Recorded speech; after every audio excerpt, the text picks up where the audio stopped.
किरोड़ीलाल मीणा, जो मैं कह रहा था कि अकेले एक विभाग से नहीं, ग्रामीण विकास, पंचायती राज के अलावा कृषि और उद्यानिकी जुड़ा है, और जन अभाव अभियोग निराकरण महकमा जो हमेशा मुख्यमंत्री के पास रहता था वो उन्हें जोड़ा गया है। यानी कि वो लोगों की ग्रीवेंसेस सुनेंगे, लोगों की समस्याओं को किरोड़ीलाल मीणा सुन सकेंगे। और उसके अलावा गजेंद्र सिंह को चिकित्सा है, बिल्कुल साफ है, सभी को मालूम है, लेकिन जो महकमे सभी लोग इंतजार कर रहे थे, मैं यहां पर उल्टे से शुरू करूंगा कि जवाहर सिंह बेड़म का सभी को इंतजार था, उन्हें गृह राज्य मंत्री बनाया गया है। एक किसी गुर्जर को मजबूत किया गया है गृह राज्य मंत्री बनाकर, यानी कि भजनलाल शर्मा की टीम के मजबूत सिपाही के तौर पर वो रहते रहे थे। अब भजनलाल शर्मा के सहयोगी के तौर पर यहां पर गृह राज्य मंत्री होंगे। गौपालन, पशुपालन और मत्स्य विभाग जवाहर सिंह बेड़म को साथ में दे दिया गया है। के विश्नोई का सभी को इंतजार था, उनको उद्योग और वाणिज्य विभाग दे दिया गया है। और के विश्नोई को जिनके साथ जोड़ा गया है वो है राज्यवर्धन सिंह राठौड़।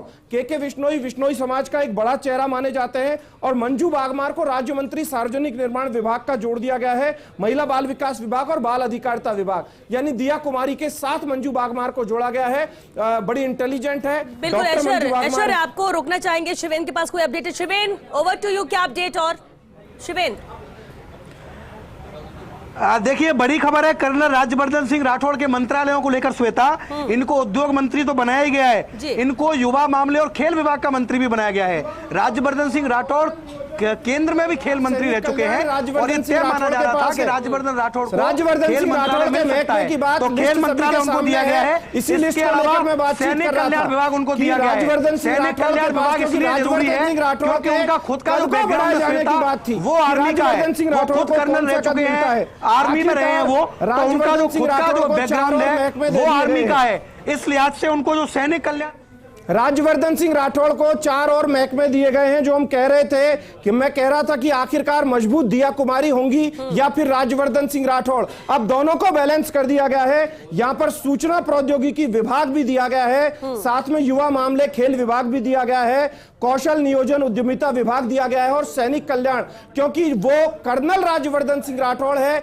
सेना में रहे हैं, इसलिए सैनिकों से जुड़ा महकमा भी कर्नल राज्यवर्धन सिंह को दिया गया है। कन्हैयालाल चौधरी को भूजल विभाग की एक और एक्स्ट्रा विभाग, जो मैं कह रहा था कि जन स्वास्थ्य अभियांत्रिकी और भूजल विभाग, यानी संपूर्ण रूप से पीएचडी दे दिया गया है। सुरेश रावत जल संसाधन विभाग, बहुत महत्वपूर्ण विभाग है सुरेश रावत को जो मिला है। इस क्षेत्र को पहली बार इतना बड़ा विभाग मिला है। अगर देखें तो सांवरलाल जाट इसी महकमे को संभालते थे और सांवरलाल जाट यहीं से थे और इसी क्षेत्र से, यानी कि अजमेर वाली जो बेल्ट है वहीं के रहने वाले थे सांवरलाल जाट। तो सांवरलाल जाट को यह महत्वपूर्ण विभाग उस वक्त मिला था, तो आज सुरेश रावत को यह महत्वपूर्ण महकमा दिया गया है। जोराराम कुमावत का सभी को प्रतीक्षा थी।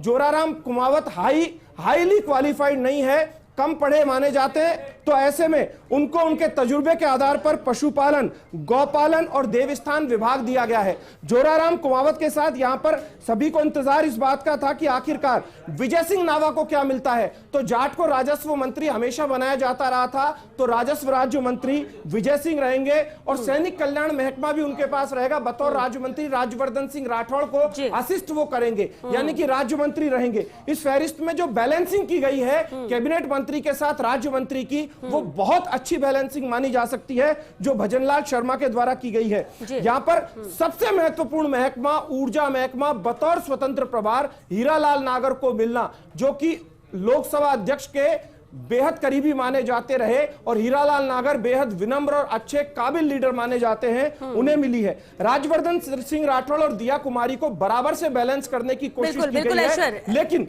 अब यहां पर एक चीज और मैं बता दूं, महत्वपूर्ण चीज है कि पंचायती राज महकमा, ग्रामीण विकास महकमा और आपदा प्रबंधन, ये जो दिया गया है ओटाराम देवासी को दिया गया है। अमूमन ये माना जाता था कि ओटाराम देवासी को देवस्थान और या फिर पशुपालन। बिल्कुल ऐश्वर्य, वापस आपका रुख करेंगे। ऐश्वर्य, शिवेंद्र कुछ कहना चाह रहे हैं। शिवेंद्र, देखिए श्वेता, अगर इस पूरी सूची का पोस्टमार्टम किया जाए तो इसमें मुख्यमंत्री के पास 8 विभाग हैं, उसके बाद दूसरे नंबर पर दिया कुमारी हैं। दिया कुमारी को बहुत ताकतवर बनाया गया है, उनके पास 6 विभागों की जिम्मेदारी उप मुख्यमंत्री रहते हुए वो वित्त मंत्री भी। मैं इसको आपसे समझना चाहूंगा क्योंकि एक लंबा अनुभव है आपका पत्रकारिता का, और पत्रकारिता के साथ जो राजस्थान में आंदोलन होते हैं उनको कवर करने का भी आपका बड़ा अनुभव है। मेरा सवाल यह है कि अमूमन मानकर चलिए किसान आंदोलन कर रहे हैं, तो बहुत आसान होता है कि एक जाट परिवार से आया, कोई किसान परिवार से आया, किसान पृष्ठभूमि से आया, अगर कृषि मंत्री होता है तो समझाना आसान होता है और कुछ बातों पर सहमति बहुत आसानी से बनती है। ऐसे ही अलग अलग विभागों के साथ जो समाज का कनेक्शन होता है। क्या इस दौरान जब हम इस पूरे मंत्रिमंडल को देख रहे हैं, अगर भविष्य में कुछ इस तरीके का होगा तो आपको लग रहा है कि चुनौती रहेगी मंत्रियों के सामने?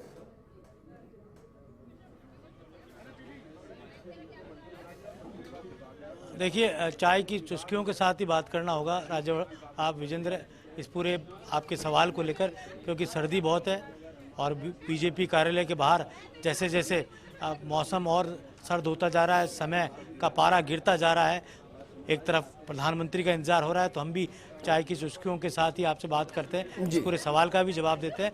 और आपने कहा बैलेंस, मुझे लगता है ये वाकई में बहुत ही महत्वपूर्ण आपकी दलील है कि बैलेंस किस तरह से किया जाना चाहिए था।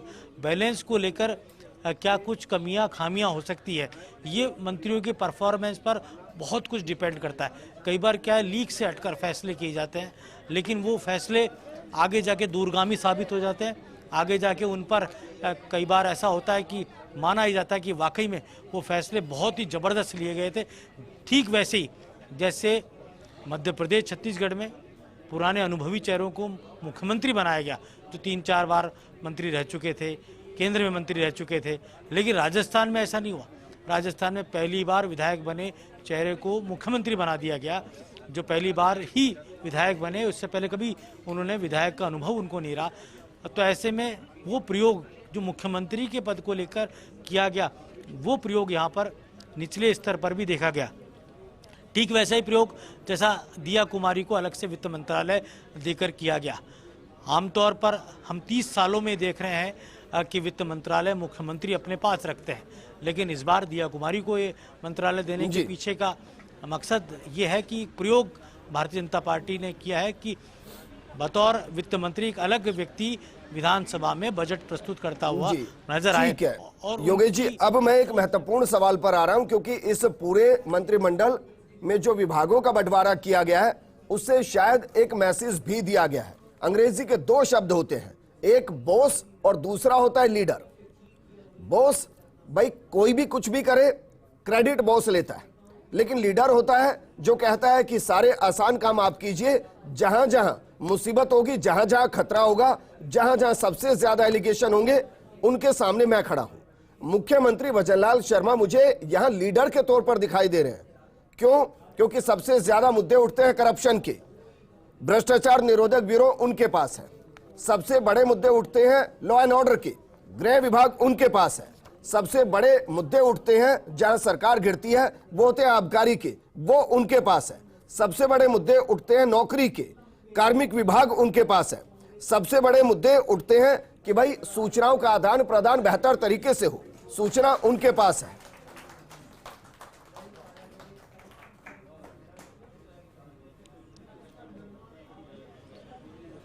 विजेंद्र, ये बात बिल्कुल सही है कि मुख्यमंत्री यहाँ पर लीडर के तौर पर नजर आए हैं, और ये जो कांटों भरा ताज है गृह मंत्रालय का, ये मुख्यमंत्री के सिर पर होगा, क्योंकि राजस्थान में लॉ एंड ऑर्डर का जिस तरह का हाल है वो किसी से छुपा हुआ नहीं है। अपराध की दर बढ़ी है, अपराध को लेकर राजस्थान में बाहर से जो गैंगवार है वो बढ़ी है, पिछले कुछ सालों में हमने ऐसा देखा था। और अब मुख्यमंत्री क्योंकि खुद अब इस मंत्रालय को देखेंगे तो उन्हें ये भी देखना होगा कि कोई बड़ा हेजिटेशन राजस्थान में नहीं हो, बड़े अपराधों पर अंकुश लगाया जाए, और ख़ास तौर से उन गैंगस्टर्स पर अंकुश लगाया जाए जो बाहर से यहाँ पर पूरे अपराध को संचालित करते हैं। चाहे लॉरेंस बिश्नोई जैसे बड़े अपराधी जो जेल में बैठकर राजस्थान के अंदर अपराध को संचालित करने का काम करते हैं, गैंगवार की जो घटनाएं हुई उन पर लगाम लगाने की यहाँ पर काम किया। आपको ध्यान है कि सरकार बनते ही सुखदेव सिंह गोगामेडी को लेकर जिस तरह का घटनाक्रम हुआ, उनका एक मर्डर किया गया, तो एक तरह से कहा जाए तो एक बड़ा चैलेंज यहाँ पर मुख्यमंत्री के लिए होगा। और आबकारी जो रेवेन्यू जनरेशन का बड़ा महकमा है, और राजस्थान के अंदर अशोक गहलोत की सरकार के समय भी शराबबंदी को लेकर बड़े मूवमेंट हुए थे, तो शराबबंदी करने का अर्थ होता है कि एक बड़ा रेवेन्यू का जनरेटर आप बंद करने का काम करते हैं, लेकिन दूसरा इसके सोशल कॉज भी हैं। गुजरात में शराबबंदी है, वहाँ नरेंद्र मोदी मुख्यमंत्री थे, तब उन्होंने शराबबंदी के लिए काम किया था, जो आज तक बदस्तूर जारी है। लेकिन गुजरात के अंदर क्योंकि और भी कई डिपार्टमेंट ऐसे हैं जिनके जरिए वहाँ पर राजनीतिक और आर्थिक सूरत बदली जाती है। ठीक तो है उस तरह योगेश से जी, देखा आप हमारे साथ बने रहिए, आप चाय का आनंद लीजिए। बस एक